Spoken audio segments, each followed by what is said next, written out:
Welcome. Thank you so much for joining us today.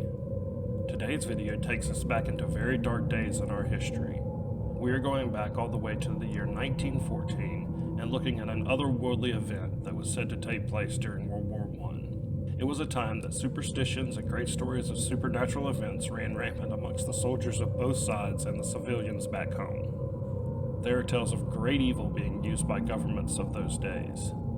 Many have spoken of evil spirits, demons, and monsters fighting to kill British troops during this time, even cannibalizing them.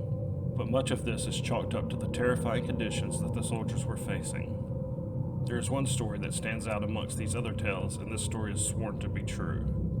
On the days of August 23rd and 24th, 1914, the British troops were fighting a brutal battle against a much larger and better prepared German force outside a small Belgian town.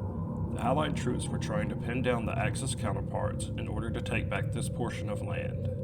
The battle bogged down into the most brutal type of fighting in war: trench warfare. It was a time of nightmares for both sides of the war. When bogged down in the trenches, the most brutal type of fighting takes place, but the land between the two trenches, known as no man's land, was truly terrifying, often resulting in bloody hand-to-hand warfare if you were ever caught in this area. The British forces were facing major casualties at this point from the German forces, and it was reported in British Spiritualist magazine that the only thing that saved the British soldiers that day was a miracle. The magazine said that angels could be seen descending from heaven with bows in hand and defending the Allied forces from certain death. In 1919, about 1 year after the war, Canadian veteran F.J. Newhouse wrote a story about what transpired after the miracle occurred. He went on to tell a tale of a crazed hound that would roam the no man's land, terrorizing and slaughtering any man who dared enter.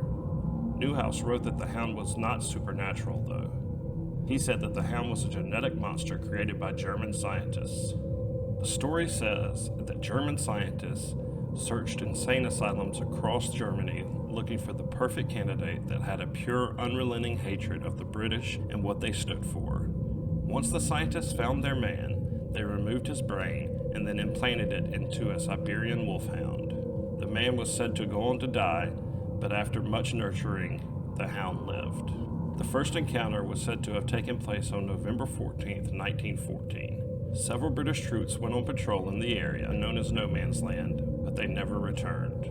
That night, the soldiers back in the trenches said that they could hear blood-curdling howls in the distance.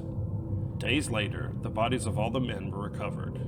The men had not died from typical wartime injuries, though. No, these men had been ferociously grabbed by their throats, leaving huge canine teeth marks.